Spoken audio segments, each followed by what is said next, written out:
From Strength to Strength by Arthur C. Brooks. Before we start, can we just take a second to admire this cover? Such a beautiful picture. Makes me want to go camping. Reminds me of the Etherwood album. Someone on Blue Sky said, if you show me a book cover, you best believe I'll be judging it. This post holds relatable anywhere. What's up with this? The Second Half of Life is this book for midlife crises. Meg J has a book called The Defining Decade about the importance of your 20s and how to approach it all in the most effective, least regrettable way. In all seriousness, is this like the defining decade of your 40s? How does one find success and happiness and purpose in the second half of life?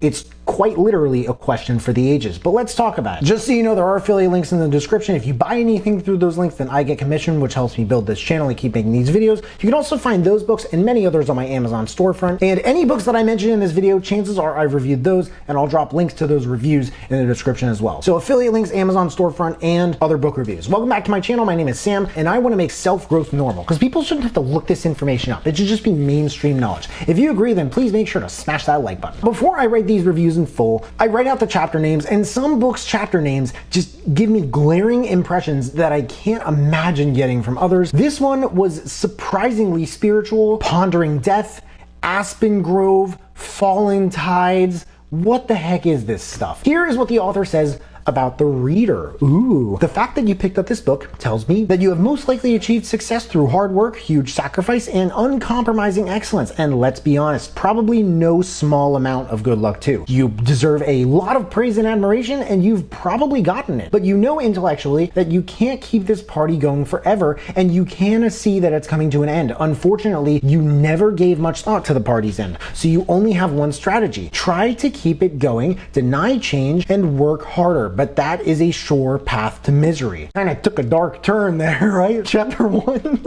Your professional decline is coming much sooner than you think. Oh my gosh, that is a bleak chapter name. He starts by talking about Darwin and how Darwin left his huge impact on the world and had every reason to be happy, but felt like he was in a steep decline in terms of achievement and ability. The author says that this is actually very common to do, alongside a misconception that a decline in professional development and capability is at its steepest most often in the 60s and 70s. It's actually much earlier than that. Many tech founders, for example, make a lot of money in their 20s and are in a creative plummet into their 30s.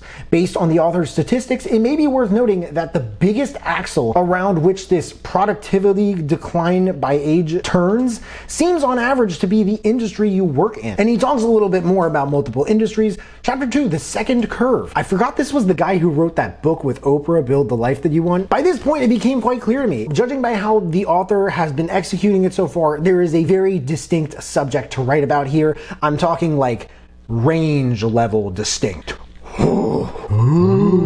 Range. Much of what he touches upon in the beginning of the book seems to be overall mental sharpness. There was a part here, and many parts throughout the book, that he talked about fluid versus crystallized intelligence and summed it up with, when you're young, you have raw smarts. When you're old, you have wisdom. When you're young, you can generate lots of facts. And when you're old, you know what they mean and how to use them. Chapter 3. Kick your success addiction. Here he discusses workaholism, a term coined famously by psychologist Wayne Oates in the 1960s when Oates' son asked for an appointment to see him. So scarce was his father's time, as the author said. So sad, geez.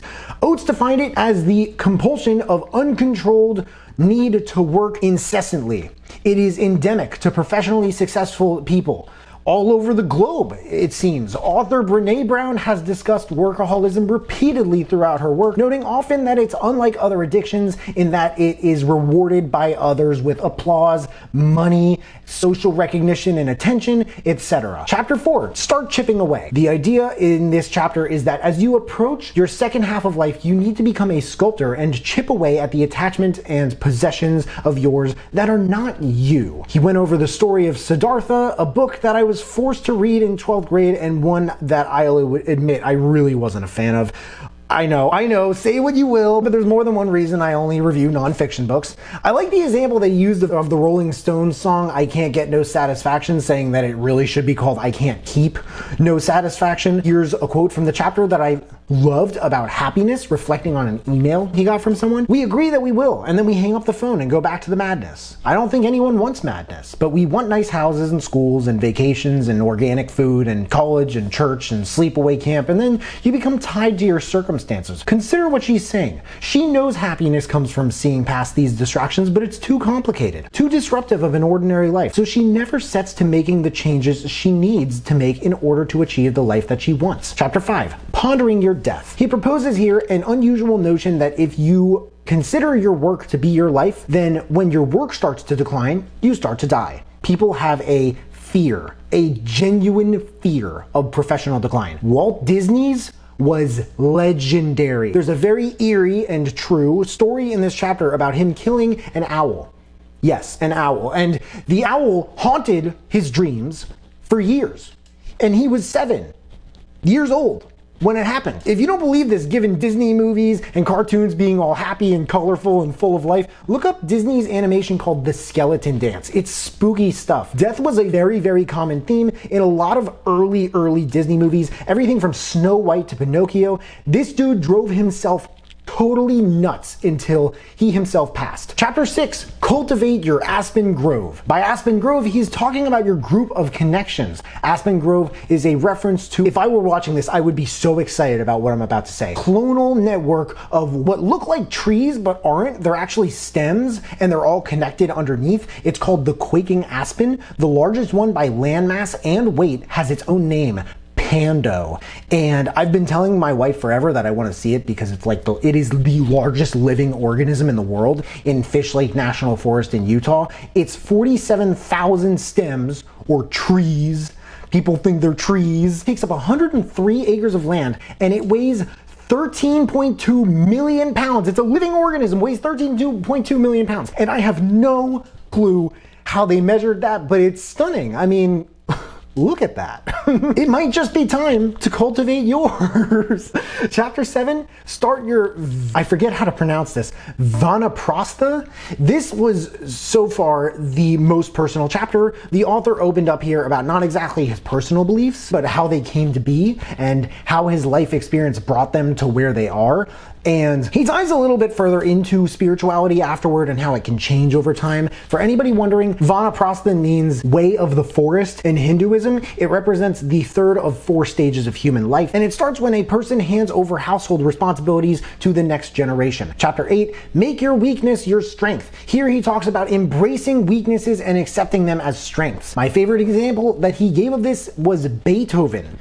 Badass. He became more original and brilliant as a composer in inverse proportion to his ability to hear his own and others' music. He became more heavily influenced by the music forming in his own head. Here, the author reveals that this book was a product of his own transition into the second half of his life and research on the subject later. Chapter 9, lastly, cast into the falling tide. What I found interesting about this book is how significantly the topic hinged on a focus on work in life and the effect it can have on happiness and emotional well-being as we age. Work was a really big thing here. Don't get me wrong, chapters 6, 7, and 8 weren't totally about it, but these things do come back to it and they can very easily relate to it. And this whole focus on work, I would say it is unexpected. I wouldn't say that it's my favorite thing ever, but Brooks did execute it with poise and candidness. The writing is more on the rational than compassionate side of things, but it's not cold or robotic by any means. Even the delivery he did in the audio version sounded quite sincere. But the research was there, the unique topic was there, the execution is there, and from strength to strength, he delivered. Quotes. The more accomplished one is at the peak of their career, the more steep their decline appears once it sets in. By the time you're 50, your mind is about as cluttered with information as the New York Public Library. People have 10 fingers, but buy 20 rings. Direction 1. I recommend this book for anyone who's really starting to think about